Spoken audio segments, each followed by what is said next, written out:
And we're live. Woohoo! Tim, I love the llama. He keeps appearing. Yes. Wow, that was a fun intro. Yes. Well, Bryan is probably totally like, why is there a llama at the end of the titles? We have a long-running question on the show about llamas and llama farms and things, which I may or may not ask you. I don't know. As you should. You should. Anyway, I was trying to build you up to Christelle in the pre-chat while you were waiting, saying like, not just are you the amazing author of Human to Human and many other great books and a keynote speaker, you've also, according to your website, interviewed John Grisham, which I found is amazing. So, but anybody who doesn't know who you are, what other amazing feats and things have you done or are doing at the moment? Well, I'm being interviewed by Tim Lewis and Christelle. Yes. Welcome. It doesn't get better than that. Yeah, let's close the show now. Right, that's all done. Tell us some of the highlights about your life, Bryan. We want to hear. I especially want to hear. This is new. This is new to me and our audience. The highlights of my life. Wow. It depends on how we define highlight, I guess. So I don't know. Born and raised in San Jose, California. And I was here before Silicon Valley was dubbed Silicon Valley. And it was just actually a farming community, which makes me feel old. But it really was a nice community before everyone came in and did what they did to my city. And so, I grew up in the orchards, playing in the orchards here. And it was a neat place.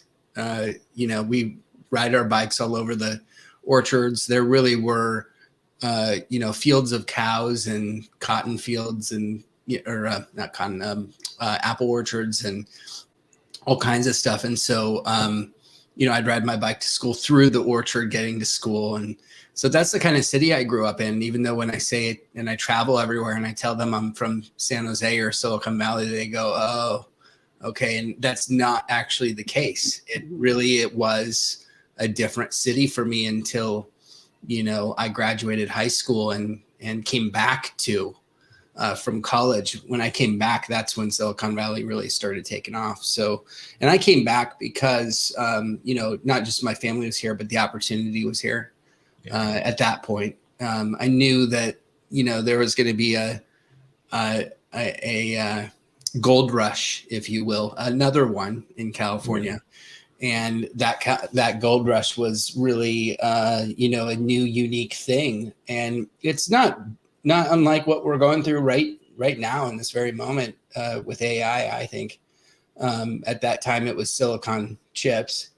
And now look at us. I mean, silicon chips is what keeps us all going. I mean, we can't do what we do without it. So that's where I'm from. I always had a passion for speaking, and I went to school, got a degree in communications and minor in Japanese.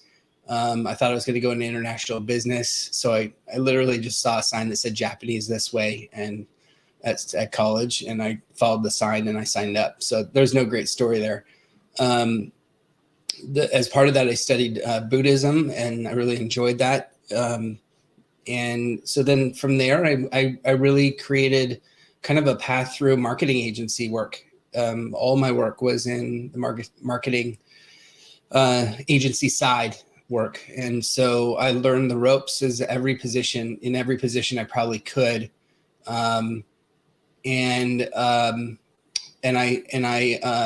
really worked my butt off to figure out, the best way to build a business within a business underneath their using their money, building a P&L without putting any of my money down so that I could create, whatever I needed. So anyway, long story short, I left my fourth agency job, which was a consulting job. I had built an interactive company within that company, and we became the top, I think, 10 in Silicon Valley during the gold rush, during, the internet boom, which was nice and fun. And then that company got bought out, and I had met my wife at the same time, and she and I decided to start an agency and not get married and have a kid on the same 2 years. And we're still married and life is still good, but that was a huge gamble to do all 3 at the same time.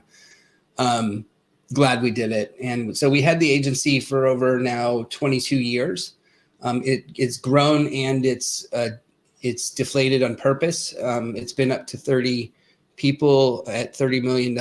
And we've worked with big companies. We started with construction companies and accounting, and grew it up to Netflix and Cisco and MasterCard and IBM and all kinds of great stuff. We did the first IBM global influencer marketing campaign, demand gen campaigns. I mean, it just was a ride. It also was a roller coaster. We've hit the lowest of lows in all that.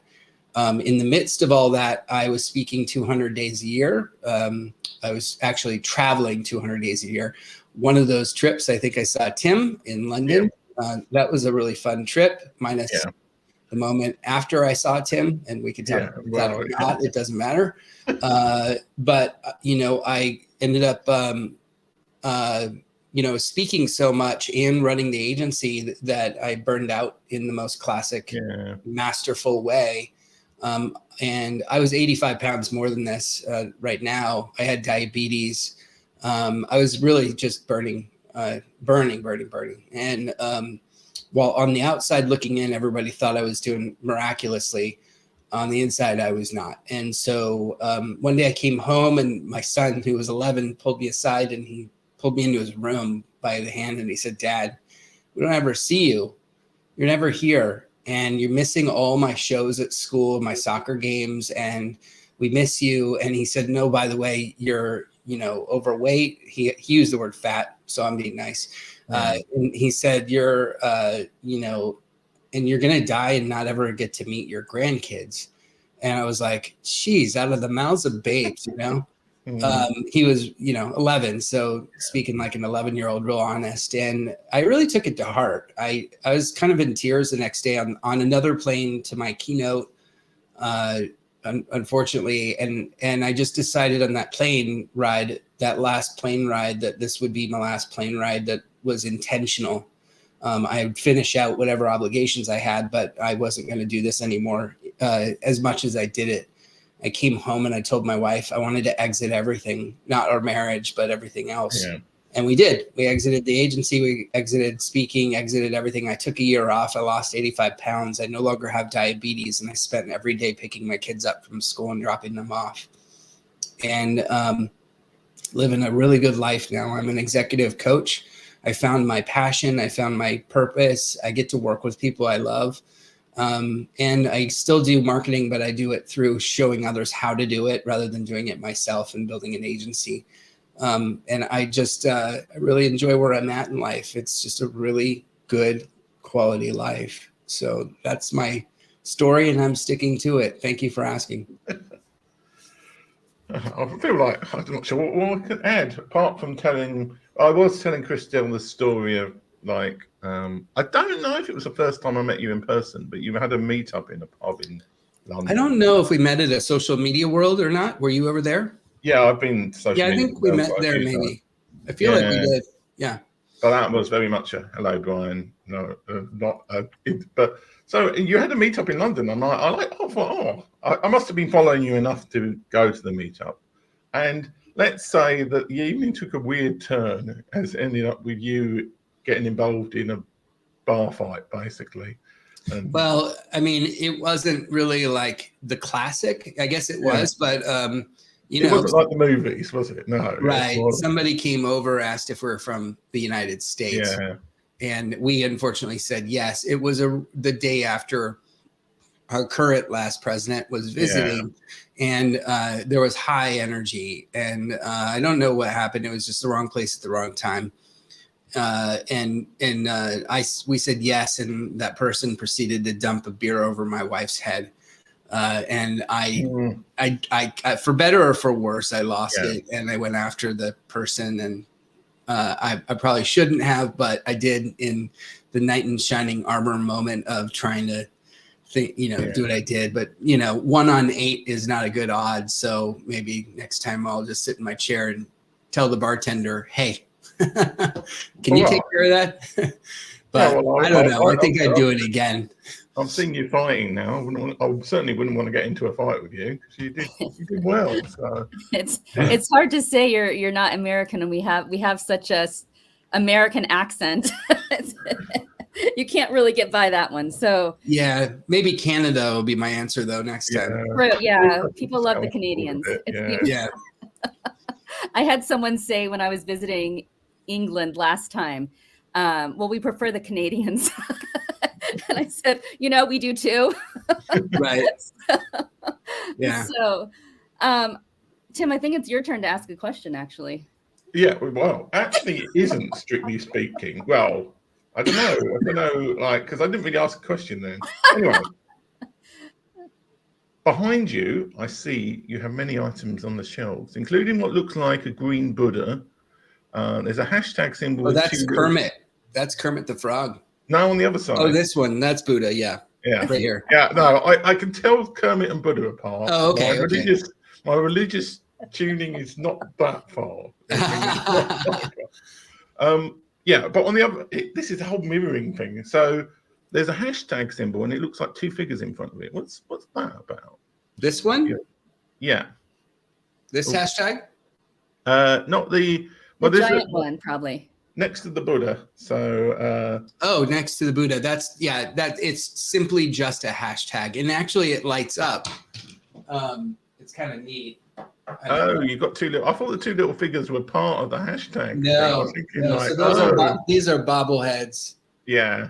And I get them from speaking at this particular conference. They make 3D bobbleheads of me. It's when I had hair before the pandemic. So I'll be back there. I'll be back in this summer, and I'll have a bald bobblehead. Yes. So you get that. You'll have the whole set then. The whole hat. Oh, it lights up. Brian, we're really nosy. So I also see your human to human book, and that's what I want to ask about next. If we can see anything, we're going to ask about it. But this is important. The human to human book. Tell us about this. What was your inspiration? And tell us about the book. So we had already been talking about human to human for more than, 15 years, I guess, at Pure Matter at our agency. And it's just one of those things where finally the timing hits, timing is everything. And that's what happened. We, social media landed, and it became this big thing, as you all know. And people were curious about how this was going to affect their companies, because this is the first time that there was two-way communication with companies. Before there was billboards, radio, and TV, and companies could do and say whatever they wanted, and you were really, had to listen to whatever their message or their brand had to say. Now, all of a sudden, if you had a bad pizza order that day from Domino's, you could go on Twitter and tell them how much you hated their delivery service. Not that I, pointing out Domino's, but, whoever, you can really go on and start to have a conversation about it. It became a conversation. Life became a conversation. That's what changed when social media came. We started to have more of a two-way conversation, and engagement became a thing. And marketing changed forever. So that's why H2H was so important at the time. And I was giving a keynote at Bloomberg in San Francisco, and it was full of CMOs and VPs of marketing. And it was, the screen came up of that, almost the same cover of the book. It wasn't a book yet. And I was talking about it, and then I went to the next screen, and somebody said, hey, go back to the last screen.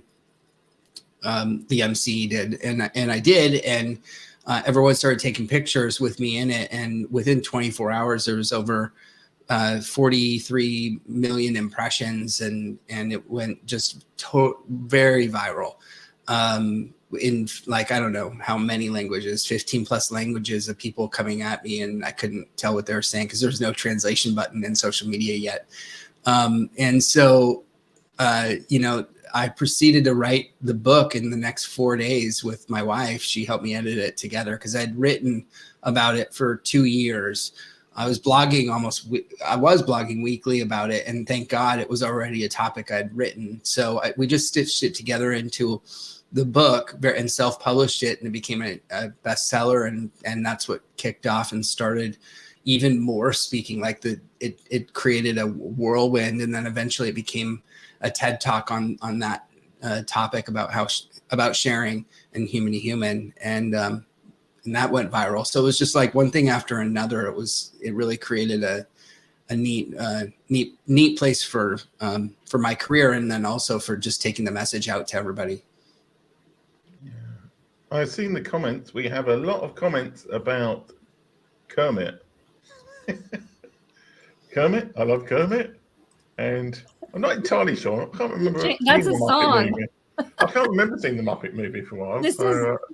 James is quoting a song from the newest Muppet movie. The newest Muppet, the new one. Okay.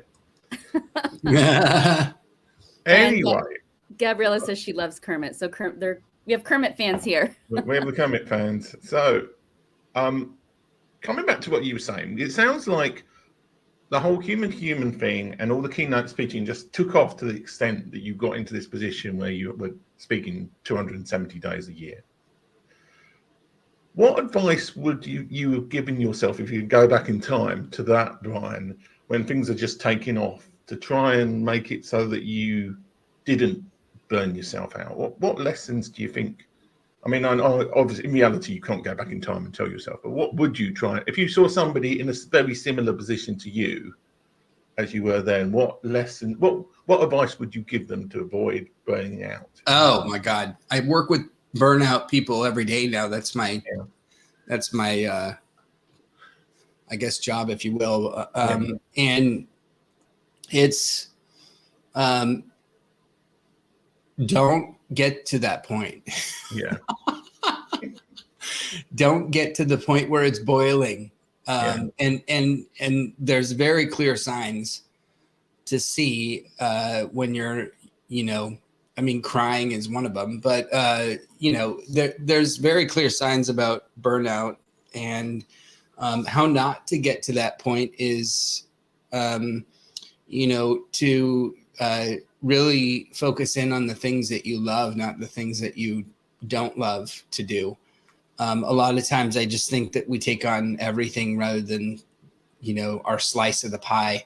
Yeah. And there's enough to go around. You don't have to take on the world in order to be successful. You can still be successful without burning out. I think there's a real clear delineation between that, and not a lot of people believe that we are just coming out of the hustle culture. I don't know that we're out of it, or that it's gone, but the idea that you have to hustle in order to in order to succeed is just not true. It's just not true. You really can focus in on the right areas, prioritize what's important, and get those things done and come to fruition. I say go slower to go faster, not go faster to go faster. That's the biggest thing.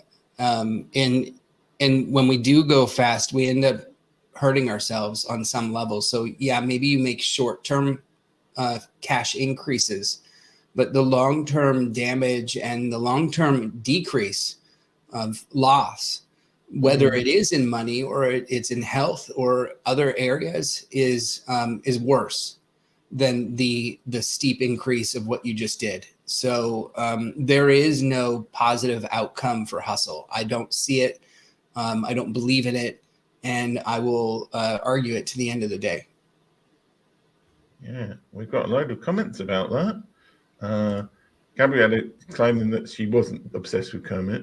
Won't believe her. Also like Bryan. Bryan's brilliant. Yeah. Ignore the signs, even if you think you're strong. Yeah, very true from James. And then a very long comment. I feel like we're coming out of the hustle culture, creeping back in. Yeah, exactly. Yeah. Bryan, we have a thing where we ask business coaches, we ask marketers a question about llamas. Tim likes to turn it into my llama farm, but my version of the story or question is actually, I make it personal because I happen to work for a small nonprofit that works with a team of 4. We do incredible marketing for having a team of 4 and doing as much as we can. And I have a feeling you might have really good advice for, I know we're not the only team out there that works and does as much as we can with a team of 4.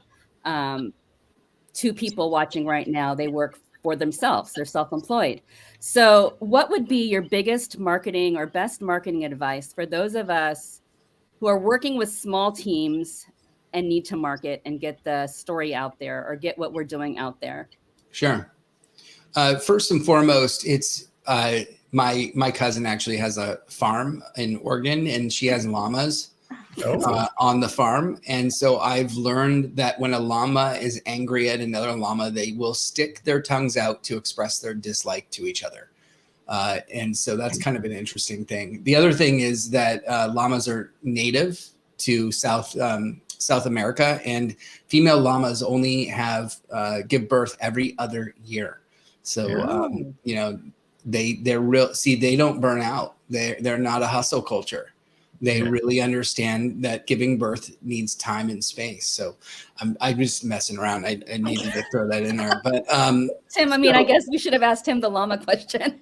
he's the one. Well, the only difference between it is I can get my llama gif out if I did the llama question, but we're not. So the only difference was I always used to do this joke that if Christelle was going to start a llama farm, what advice would you give her? In the marketing point of view, but I think she wants you to answer her. Yeah, I will answer. I'm sorry. Take it. I totally hijacked. I'm so sorry about that. No, I couldn't help it. I saw the llama. We're llama fans around here. We need to know. Yeah. So the question is how do 4 people at a marketing firm do their best work without burning out? Is that right? 4 people who work for a nonprofit or people who are self-employed. We're not marketers. But we're doing the marketing ourselves, that kind of thing. Yeah. And the type of nonprofit, just so we're a literacy organization. We help kids fall in love with reading. So right here in San Diego. Oh my gosh. Wow. So I'm closer to you than Tim. Yeah. We're a little bit south of you. So we are a team that focuses our energy on getting kids to read, but we want to reach all of San Diego is with our message, basically. So more kids can come and read. Yeah. So, there's the key word there is prioritization.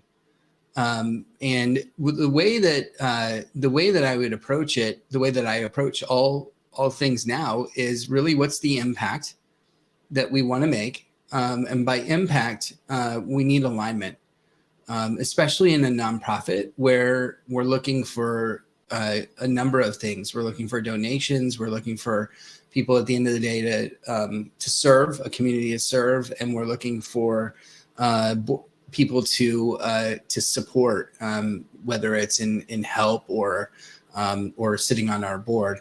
And so those are the key areas. And when you focus in those key areas, you want alignment in your impact so that you're pointed all in the same direction. And even though what you're doing is clear, it's not always clear to how, let's say 4 people are going to establish their marketing. And I think it can be done through an impact and what's called a stake. I can tell you about both. The impact statement is, how do we create an outcome or an intention that we can all align with? Not a goal, an intention. A goal is like we want to give away 5,000 books or get 5,000 people reading. That's a goal. An intention is we want to see literacy go up throughout the area of San Diego, and in doing so, we will have increased our membership, or will increase our the literacy itself. And I'm making this up just for all example's sake. You have your own, obviously, ways of establishing this. I'm just giving you a way of looking at it. the impact for that of that intention. And the reason I say intention is because when you set an intention, you're most likely not going to not reach that intention. Intentions are often reached. Goals are often missed. And when we miss a goal, we say that failed. When we set an intention, there is no failure, and we can continue forward. And so I always set intentions. Number 2 is in the impacts statement. It's really an I believe statement. So how do we all believe that we can impact others? And it's through emotion, because quite frankly, we all buy emotion. We don't buy things. Everybody who goes on Amazon, they're buying the emotion that they're going to receive from buying that thing on Amazon.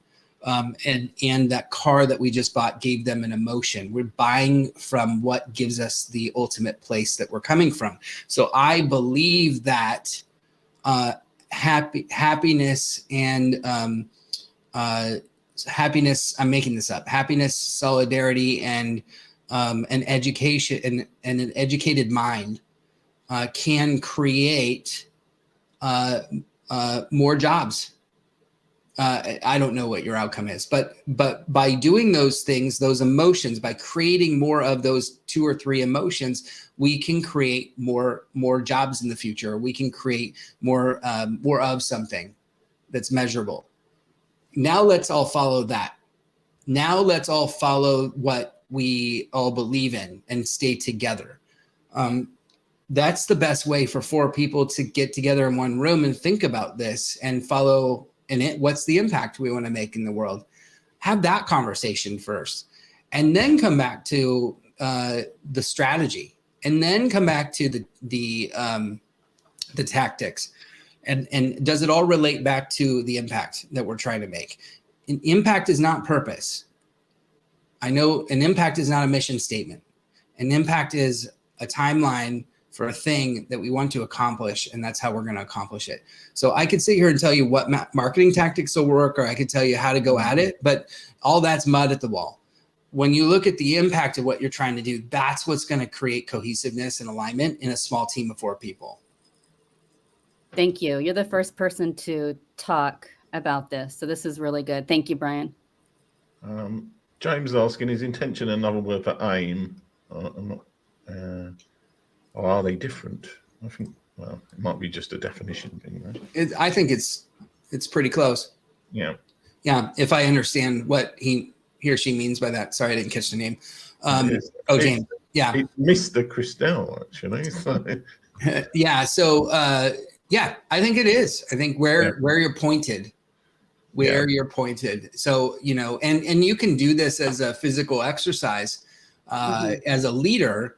I know this is kind of weird on video, but, if you point your arm over into the corner, top corner of your room, and then your, top right corner of your room, I'll give it a nod. And then you take your other hand and you put it to the lower left corner of the room.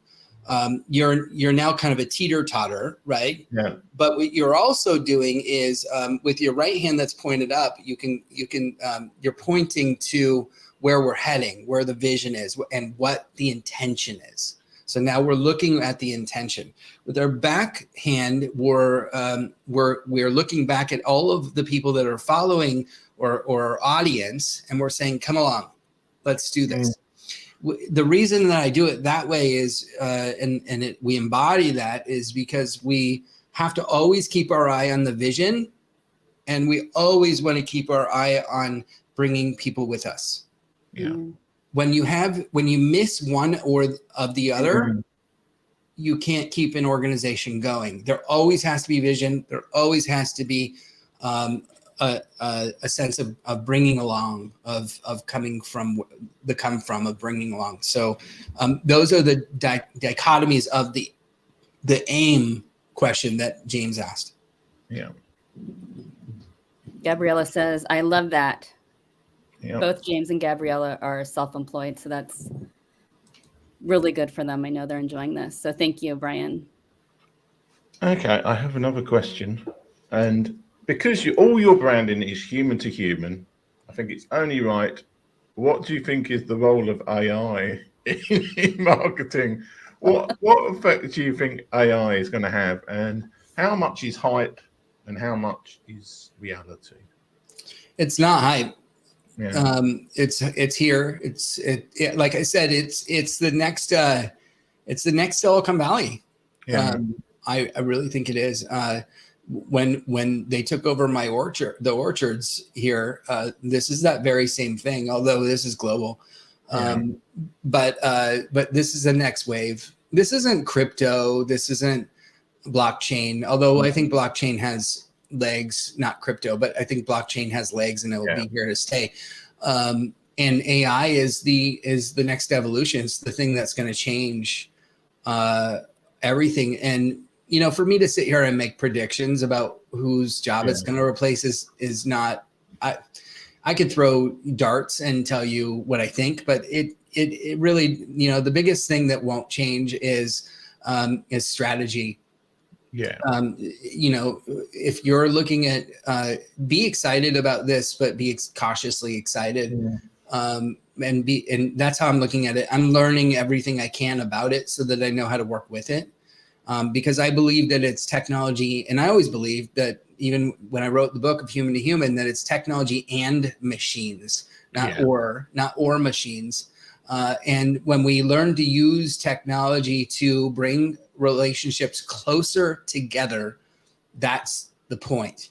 If we use it to push relationships farther apart, we missed the mark. We totally missed the mark. And there's a lot of companies out there that are using technology to try to automate relationships.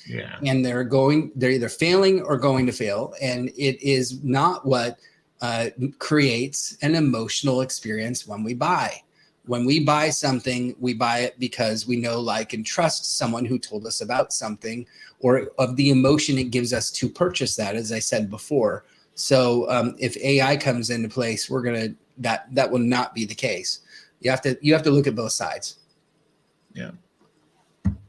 Gabriella has a comment. The actual tech isn't evil, bad, or whatever. It's always how we use it. Thank you. Thank you, Gabriella. Totally. Bryan, we're coming to an end, and I want to ask you where all of our friends can find you, how they can hire you. Where can they find you? Where are you? Thank you. You guys are awesome. I really enjoyed this, and the llama was the cherry on top. I'm at Bryan. There it is. Oh man, that is so cool. I'm at bryankramer.com, BRY, Bryan with a Y, Kramer with a K. Funny enough, I say that all the time because my name gets misspelled, and I was at my dad's house in Phoenix the other week, and I said that to him because he was filling something out, and he looks at me, he goes, "Bryan, I named you." So I'm like, oh yeah, I'm just so used to saying it to everybody. So anyway, Bryan with a Y, Kramer with a K, .com. If you sign up for my newsletter, it's just one thought, just like what we talk about now. I just do a thought once every 2 weeks. It's a deep thought, if you will, not Jack Handy, but it's a deep thought and about these kinds of topics. And I reply to every email. So if you hit reply and have a thought, please do. I love it. I wouldn't be H2H if I didn't see that. And everything's there. So all my social media is at Bryan Kramer. Awesome. Can you, Bryan, leave us with one thought then? Sure. I can definitely do that. The one thought, if you take anything away from everything that I've said here, is that being human is your actual competitive advantage. Yeah. If you want to stand out, be human. At a time when everyone's automating, using technology, creating things with AI, stand out with things that people aren't doing by being more human. When was the last time that you wrote a handwritten thank you note, or received one, or sent something in the mail, or just picked up the phone and actually, I know it's strange to use those iPhones and Androids as phones, but use them as a phone. The kinds of things that you would think about 10, 20 years ago are actually back in style if you want to stand out. And so use those things to your benefit, and you'll see people actually connect in deeper with you and your brand. Well, it's been great to have you on the show, and it's great to have all these people commenting, which, there's a few more. Not entirely sure what Gabriella's saying yes to, but she's saying yes to something you said. So you've clearly done well there. And thank you so much for being a guest on the show, Bryan. Thank you, Bryan. This was great. Really fun having you. Thank you guys for having me. I really appreciate it. And guys, I should say guys and ladies. I really appreciate you too. Tim, it is always good to see you when we're not in the middle of a bar fight. Christelle. We weren't fighting each other, by the way. Let me say that. No, we're on the same side. And Christelle, I'm so excited to meet you here one day in person, since we're both in the same state. And, that would be amazing. I'm at Social Media Marketing World every once in a while when I can be there. But great, James and Gabriella, thanks for chatting with us. James says, thank you, great interview. Thank you, everybody. We look forward to, actually 3 weeks from now is when we'll be back. Yeah, because I'm doing another visit of the States. I'm going to visit another 6 states in the States. I shouldn't use the word states. I'm not sure, but yeah. No, that's right. Thank you. That'll be fun. Let us know when you're here. Yeah.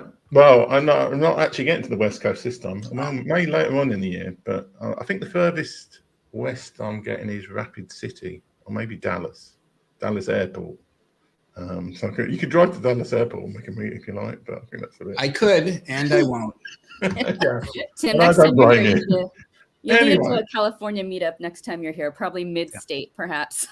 Yeah. All right. Bye, everyone. Thank you so much. Bye.